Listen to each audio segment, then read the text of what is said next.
and the Junior Board of Directors is proud to support Faribault Community Television.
Not only does the agricultural exhibit allow us to talk about early Rice County farming, its proximity to the exhibits on either side is also really important.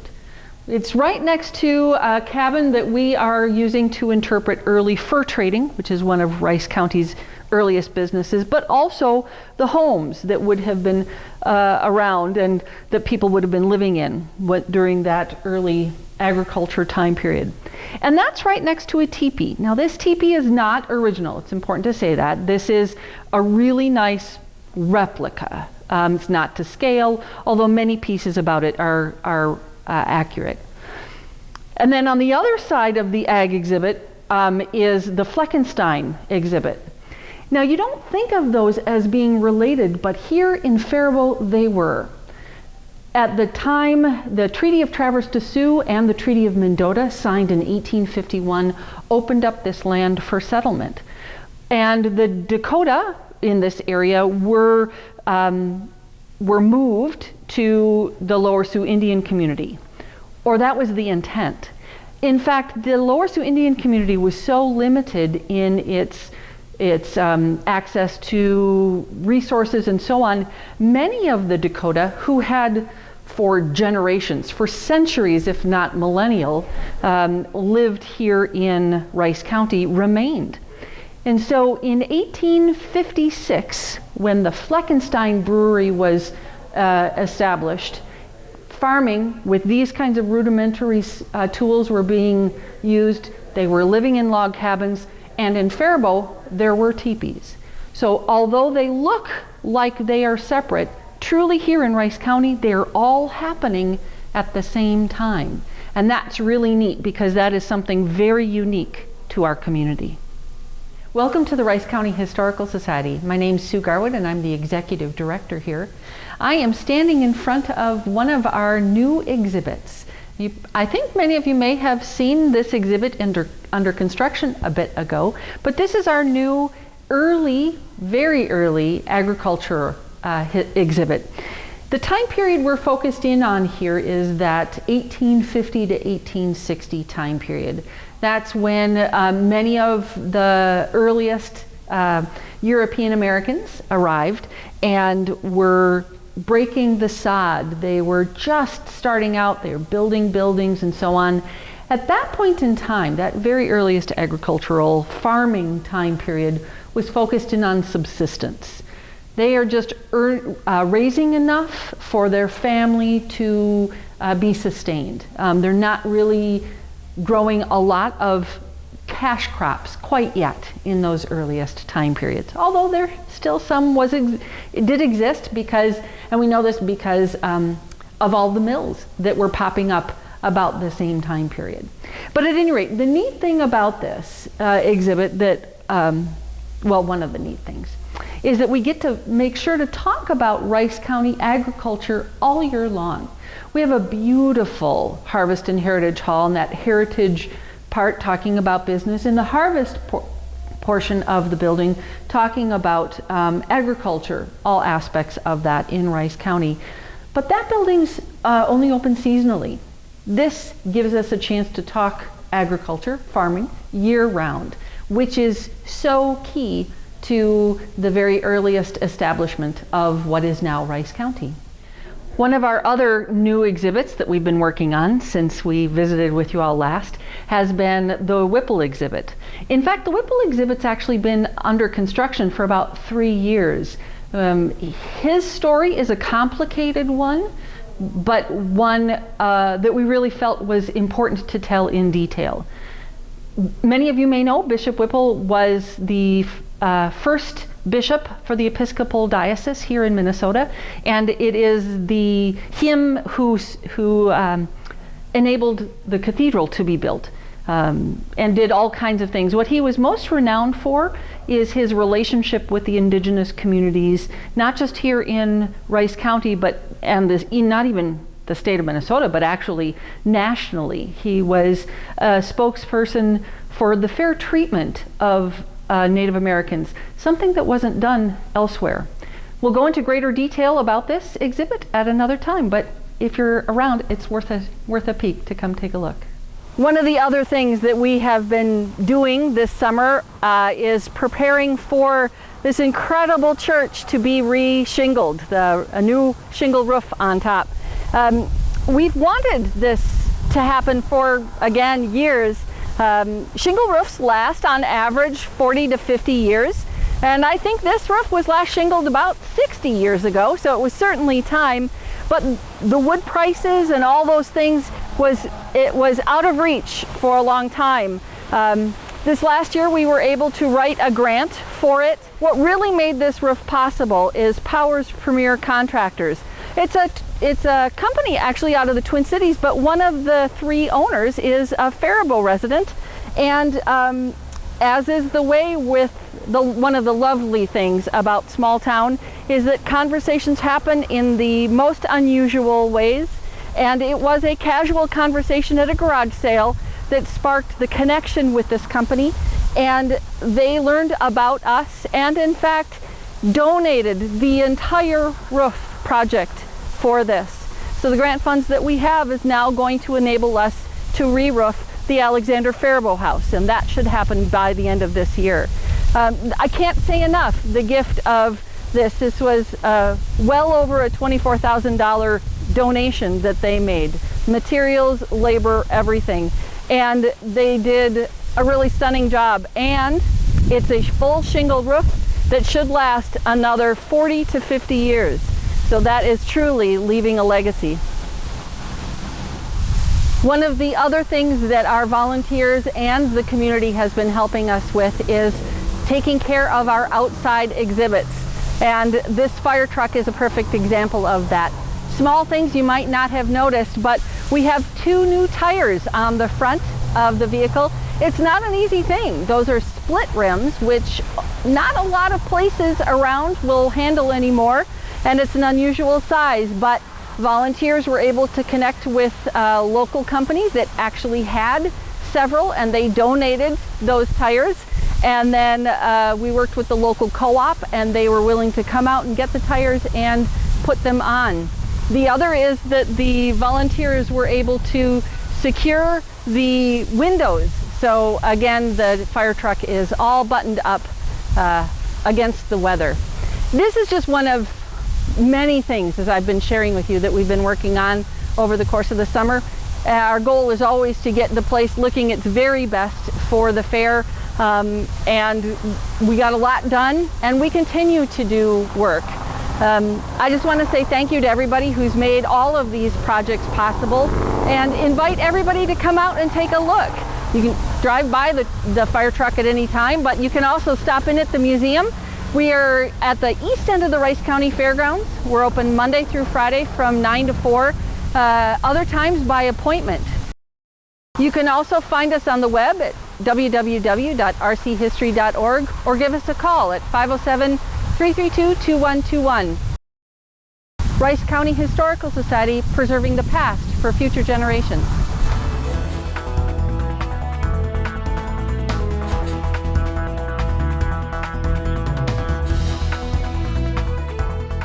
Hi, I'm Cassie Steves with the Faribault Chamber of Commerce, and what are you hungry for?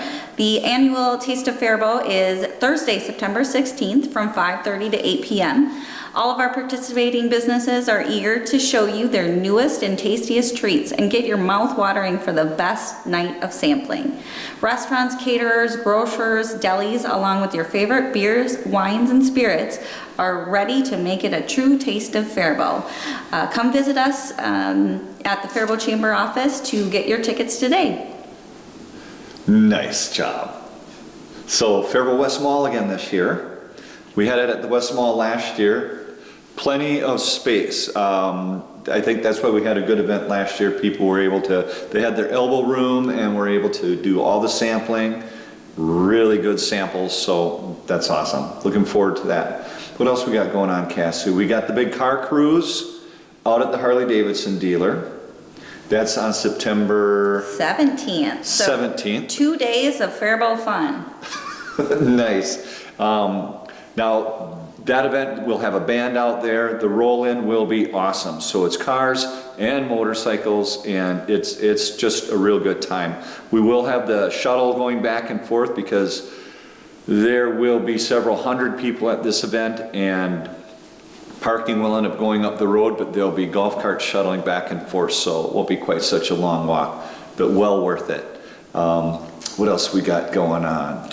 So the first weekend in October, we've got our Fall Festival and Chili Cook-Off. See our website at www.faribaultmn.org for more details. And just save the date for the first weekend in December for our annual Winterfest. We're super excited. It's a super fun festival and just brings joy back to Minnesota with celebrating our winter season. First Saturday nights in December, that's the parade, and it will be the lighted parade again this year. We're excited about that. And is it $5 a wristband for the chili cook-off? Sure is. It's like, that's the deal of the century. Plus, I think the weather's going to be just right this year for a walk around downtown and having that chili contest going on. So we're excited about that. A little bit of news on the school front for Faribault. I think the easiest way to talk about it is to say shop class is coming back in Faribault. Thanks to Faribault Public Schools, thanks to South Central College, these shop classes that are coming back to play in a larger fashion than they have been for years will be college credentialed. So in the same way right now in the health sciences trades, where students are able to get college credits while in high school that are transferable not just to South Central College but Mankato State, the same program's coming into play in that trades, construction trades and industrial trades. It's hard for me to contain my excitement about what that really means for this town, for our kids, for our schools, and for our business community. It's a pretty big deal. There'll be more on that, classes for entry level in the trades. We're hopeful that they will be designed by South Central and Faribault Public Schools by December, so that in January there are classes available to be enrolled in for the 22-23 school season that will be college credentialed in the trades. There should be fireworks, there should be a parade for this. That's how big of a thing that this is for this town. We just heard this morning at our Business Before Hours from a Mankato State student that these programs that are going into place at Faribault High School and South Central College in Faribault are the talk of the campus over there. So for those of you who maybe haven't been able to get your arms around the significance of this, other communities are paying attention to the great work being done by Faribault Public Schools in South Central. The Chamber of Commerce has been blessed to play a role in helping organize different resources and meetings and giving support for these things to happen. And we'll continue to be at the table bringing the tradesmen in to help create the curriculum for these students to get into those awesome careers. So that's the blessing from the Chamber today. Cassie, good job keeping us up to date on the events. Thanks a bunch, Faribault.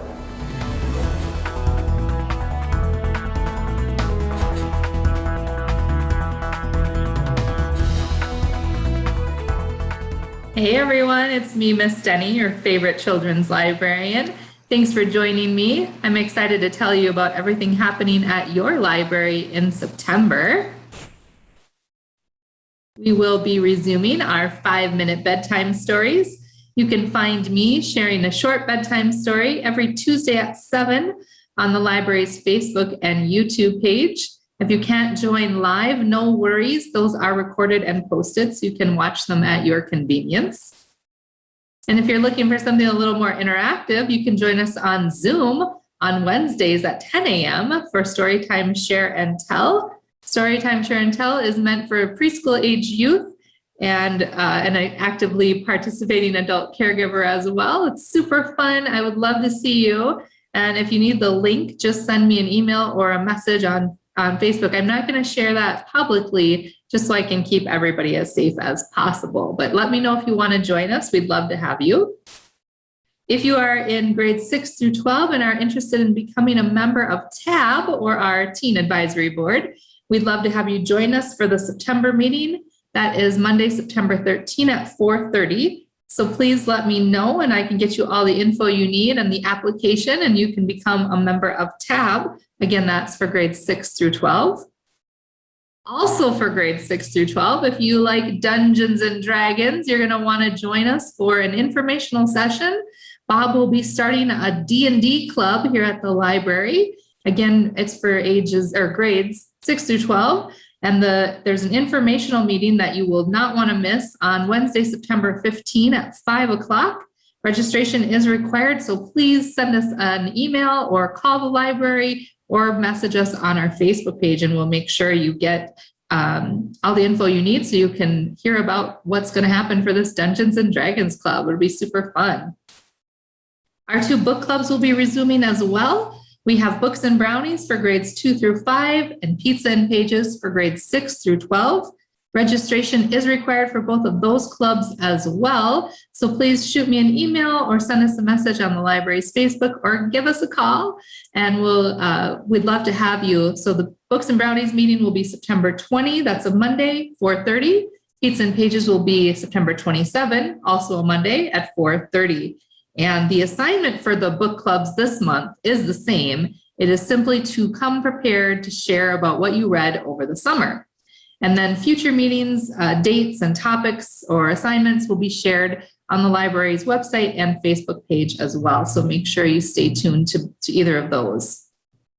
The weekly read will resume in September as well. You can find me on the library's YouTube page every Thursday sharing another installment of a wonderful children's novel. So in the past, I've read Alice's Adventures in Wonderland, Peter and Wendy, The Wonderful Wizard of Oz, the original Boxcar Children. You can find all of those still on our YouTube page. They're archived and saved there for you to watch anytime, but stay tuned because we'll be starting a new book soon.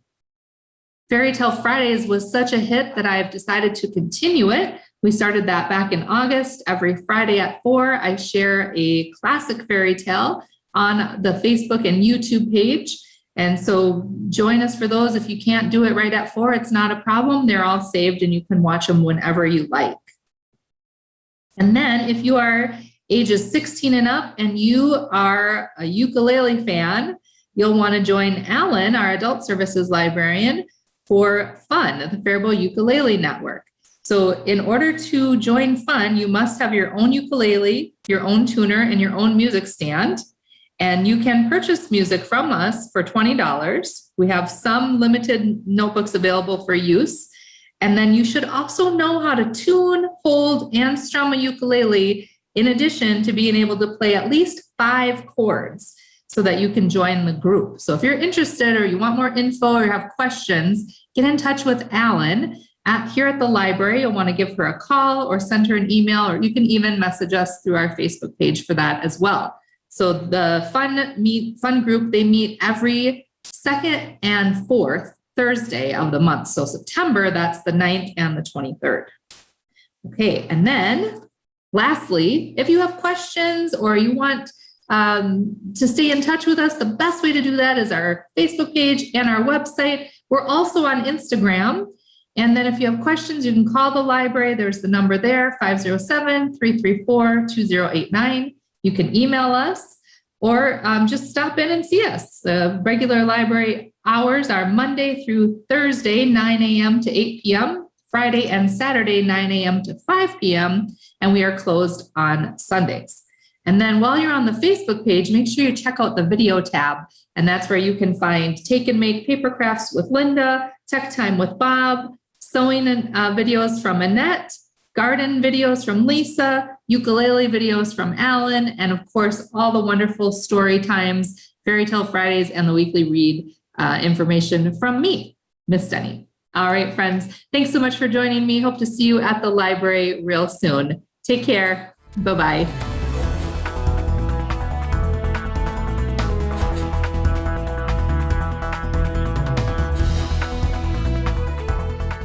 All right. Hi, my name is Scott. I'm a pharmacist at Hy-Vee Pharmacy here in Faribault. I'm going to talk to you today about a couple of different vaccinations that we're offering. Believe it or not, the flu shots are already in stock.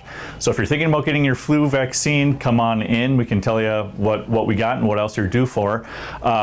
Flu season, usually doesn't start until winter, December through April. I would recommend that you get the shot as soon as you can. So we do have what's called the quadrivalent shots available. You have the high dose if you're 65 or older. Otherwise, they're all protecting against the same flu viruses. There's 4 different viruses that it's protecting against, but there are a lot of other vaccines that you might be due for. So if you come on into the pharmacy, we can look you up. If you have any questions, we can tell you what you're due for. So we have the flu vaccines, obviously here. What we also have the Pneumovax, the Prevnar for pneumonia. If you're 65 or older, you are due for what's called the Pneumovax. You might be due for a second one called Prevnar 13. So that's a conversation you should have with your doctor. Previously, if you're 65 or older, you should get both of those. They've cut back on those restrictions a little bit. You're still due for your Pneumovax. If you have other health conditions that might put you at risk for pneumonia, you might want to think about getting the Prevnar as well. We have both of them here, so if you come on into the pharmacy, we can look you up, go over all of your health conditions, and advise you on which shots you should get. We've been doing a lot of Shingrix as well, so that's the new shingles vaccine. It's been out for a couple of years. That's another 2-dose vaccination. So if you're 50 or older, you should get the Shingrix. There's 2 shots, like I said. First shot, as soon as you turn 50, the next shot will be between 2 and 6 months after that. Once you get those 2 shots, you're good to go. And it is about 96% effective at preventing the shingles. So that's a big improvement over that older Zostavax vaccine. We do the tetanus, so if you're due for your tetanus shot, we've got the Boostrix, protects against diphtheria, acellular pertussis, whooping cough, as well as tetanus. So if you come into the pharmacy, we have a couple of different ways that you can get your vaccinations. This fall, we're going to be offering the drive-through flu clinic Tuesdays, Thursdays, and Saturdays. So Tuesdays between 3 and 7, as well as Thursdays between 3 and 7. We'll have a tent set out in the parking lot where you can get your flu vaccination without even leaving your car. So same as last year, if you don't want to come into the pharmacy, risk exposure, we can give it to you right in your car and bill all of your information and get you good to go without ever leaving the car. We also do that Saturdays from 10 to 2. Otherwise, we're open in the pharmacy whenever you want to come in. We can give you your flu shot or whatever vaccination you might be due for. So I'm going to talk a little bit more about the big vaccinations we've been doing for COVID. Currently, we have 2 of the manufacturers available at the Faribault Hy-Vee. We have Pfizer as well as Moderna. So if you haven't gotten any of your vaccinations, we recommend you do that as soon as you can. Pfizer, you get the 2 doses between 3 weeks between your doses. The Moderna is 4 weeks. We have a limited supply of the Moderna, so if you do need the Moderna, let us know. We only do that on Fridays between noon and 5. There's been a lot of talk about the booster shots coming out, so if you've already had your 2 shots and are curious about getting the recommended booster shot, for most people that's going to come 8 months after your second dose. It could possibly be moved back to 6 months, but right now it'd be 8 months. We will have the Pfizer and the Moderna for that. Let us know. There are certain health conditions if you're immunocompromised, if you're on high dose steroids, treating an active cancer or a couple other immunocompromising diseases, let us know. Talk with your doctor, most importantly. If you are immunocompromised and fall into that group, it would be 28 days after your second dose. If you have any questions, give us a call or come into the pharmacy. We can go over your immunization record and let you know what you're due for and when you should get your next dose. For most people, though, that will be coming up this fall, probably fall, winter. So right around the time you should be getting your flu shot. You can get the flu shot and the COVID vaccines at the same time. So if you want to knock out both doses at once, we can for sure do that. But again, let us know. Everybody's a little bit different. If you have any questions, we do have access to your immunization record here, so we can look over everything and give you the best advice as to how to best schedule those.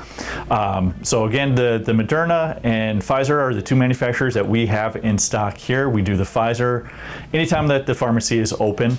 You can register for any of these at hyvee.com/COVID. So if you go there, you can select the location you'd like to get vaccinated at, sign up for a time, fill out all the paperwork, and get that electronically signed. If you're a minor over or under 18, a parent or guardian can log on and electronically sign that as well, so you can have all that paperwork taken care of before you come into the pharmacy, just to streamline things a little bit more. Otherwise, come into the pharmacy. We allow walk-ins. We can do those at any time. Again, Pfizer is what we do every day. Moderna will have Fridays from noon to 5. If you have any questions on either of those, let us know. But again, for the current time, the flu vaccines are really starting to get rolled out, so it is important this year to get those shots. It's the best way of preventing the flu, and our hospital systems are already under so much stress. Avoiding going to the hospital for contacting the flu is very important. So again, if you have any questions on any of your immunizations, we most likely can do them right here at the pharmacy, but give us a call or come in and we can answer any of your questions. Thanks a lot.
Thanks for tuning in, guys. My name is Brad Fino. I'm with the Parks and Recreation Department. Pretty exciting time here as we enter the fall season. Our first Buckham Bulletin, the printed edition, is going to go out here August 30th to early first week of September. Pretty exciting time for us. We haven't printed a bulletin that's gone out to everybody in the Faribault School District zip code here since pre-pandemic, so we're pretty excited about that here at the Rec Department. I know it's been in high demand, and lots of good information in here. Everything from ice skating starting up here in late September to Biddy basketball, which is going to kick off just after the new year.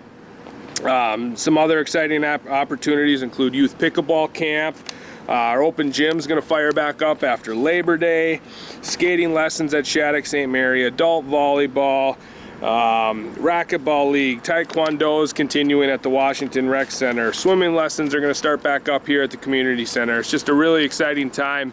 I know as a lot of folks start looking to the school year, a lot of transitions at home, and it's no different for us here at the community center. We really shift our gear from summer, head into fall, and fire up a whole bunch of new activities for you guys. So quick note about the Aquatic Center, was a great year this year. Majority of our patrons were respectful, super responsible, and we just love to see that. It was a great year. We really had some nice warm days this year, so we were really excited to be able to offer that service for folks in the community, and we just want to thank you all for taking advantage of that. Another note with that, our open swim is going to start up here Saturday and Sundays at the community center after Labor Day. And with that, if you have any leftover aquatic center tickets, those are eligible for use here for the community center open swim. So if your ticket has 2020 on it, you can use that here because the aquatic center was closed, and that will go on until the end of the year. So feel free to stop in and use up those tickets.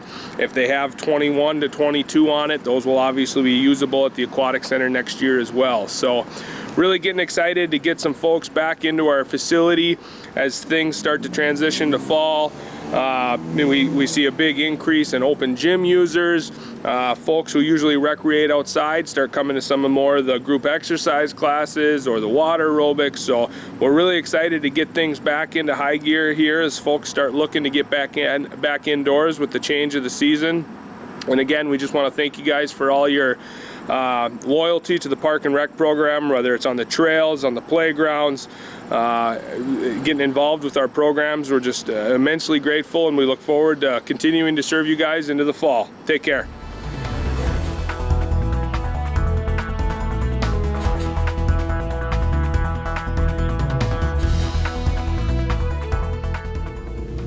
Hi, Dr. Michael Ritchie Eye Clinic and Lasik Center. We're up here today in our Crossroads Surgery Center, and I want to give you a quick walkthrough and show you just what we have and what we do. And I will want to point out that currently our Crossroads Surgery Center also doubles as our Lasik Center. So as we walk through, you'll be able to see all that. So let's take a stroll. So as you walk in, what you're going to see are our patient rooms, and these are the surgery center pre-op bays, and as you can see, we have 5 of them. Here's our nurses station, and every room has a window, gives you a nice view, and it's kind of nice to have a little natural light in a surgery center. That's not something that you see all the time. Now in this room, we have all of our various medical lasers, and these are lasers that we use for the general practice of ophthalmology. This is not our Lasik Center. I'll show you that in a minute. This is the laser that we use for people who've already had cataract surgery, and if the capsule behind their lens clouds up, we use this laser to open it. This laser is our glaucoma laser. For people who have glaucoma, we control the pressure, often with eye drops, but we're making a really big push to figure out how to control glaucoma with as few drops as possible. This laser, called the SLT, Selective Laser Trabeculoplasty, is a big part of trying to control glaucoma drop-free.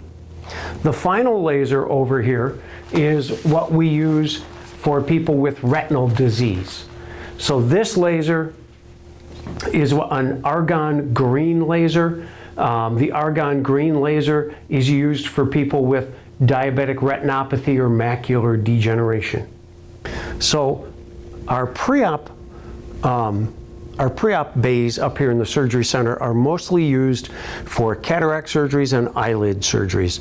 So as you check in for your surgery, you'll come in, you'll get situated in one of our pre-op rooms, and they're all outfitted about the same. So one thing that you'll notice that's relatively unique to us, an idea that we had way back when we started this, was each table has all the vital signs and all the equipment right on it. So when you get positioned on the bed, we're going to hook you up to the cardiac monitor and the oxygen monitor and all of that, and that stays with you. So this is actually your bed, it's your operating table, and it's your post-op bed. So you never leave this bed when we do cataract surgeries or eyelid surgeries. What that does is it saves a whole bunch of time and a whole bunch of poking and prodding, because once you're hooked up to monitors, they stay. The monitors just come right with us into the operating room. That saves us a lot of time. It's a lot more convenient and comfortable for you. So when the time is right and it's your turn for surgery, we're going to wheel you in your bed. We just wheel the bed right in here into the operating area. And for the most part, and you can cut that out, I'll start here. Okay. And we're going to wheel you right into operating room number 1.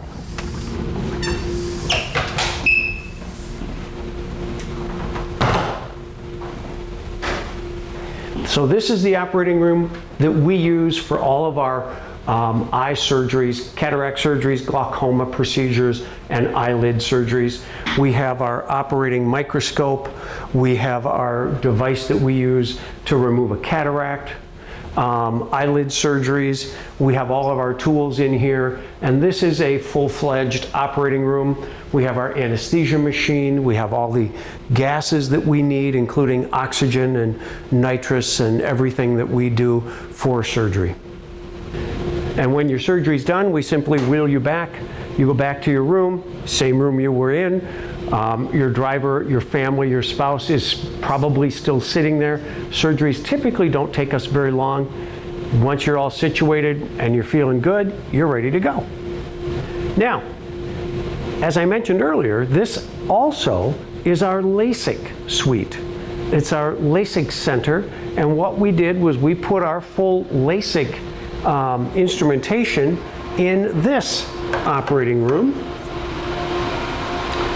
And you can see this is a fairly slick looking setup. So our Lasik suite, if you're having LASIK, you would come in here. You would get situated on the laser table. Now it takes 2 different kinds of lasers to do LASIK. We use this laser. This is called a femtosecond laser. And we use the femtosecond laser to create the Lasik flap. So the laser table swings you under. We make a flap in each eye. It's going to swing you back out. And then we're going to swing you under this laser, which is our excimer laser. So this is the fastest excimer laser made and on the market today. It does wavefront technology, and we do wavefront only. There's wavefront guided and wavefront optimized, and you will get the most advanced laser treatment that suits your corneal mapping. So with our Lasik suite, it's all laser LASIK, it's all wavefront all the time, and that gives you the best outcome that you can imagine. So after your procedure, whether it's LASIK or it's cataract surgery, or it's a blepharoplasty for your droopy lids, or it's a laser treatment that you need after cataract surgery, or it's a glaucoma procedure, you'll come back in, you'll be situated in your room, you'll have a nice view, the ladies will make sure that you're feeling comfortable and you're ready to go. At that point, you're in, you're out. Average time for a cataract patient is 2 hours or less that you'll be here in the door, have everything done, and out the door. LASIK surgery, much shorter than that. Most people are in and out in an hour. And for the variety of lasers that we do in that room, everything is typically less than an hour. So this is what we have, Ritchie Eye Clinic and Lasik Center. This is our Crossroads Surgery Center, which also doubles as our Lasik Center. Dr. Michael Ritchie, Ritchie Eye Clinic and Lasik Center, thanks for joining me.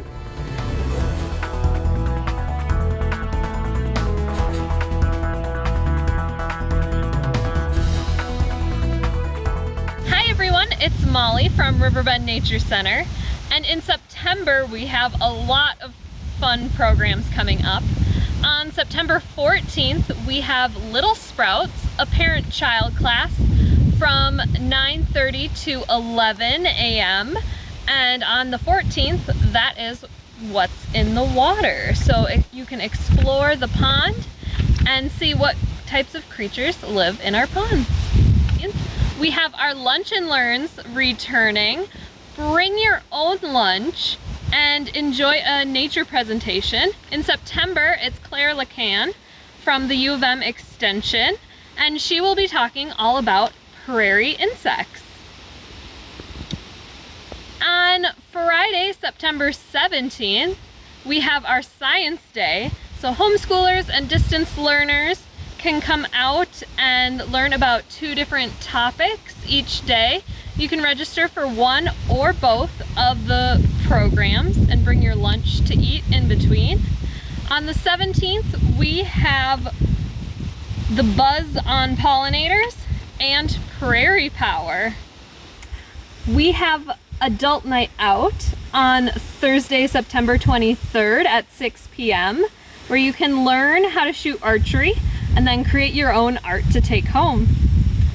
And then on Saturday, September 25th, we are participating in National Public Lands Day, and we will be pulling buckthorn from 9 to noon. And if you register through the University of Minnesota, you will also receive a prize, either a water bottle or a t-shirt as well. So we hope you register and come on out and join us for a day of volunteering. We hope you come on out and enjoy Riverbend this September. First United Bank and the Junior Board of Directors is proud to support Faribault Community Television.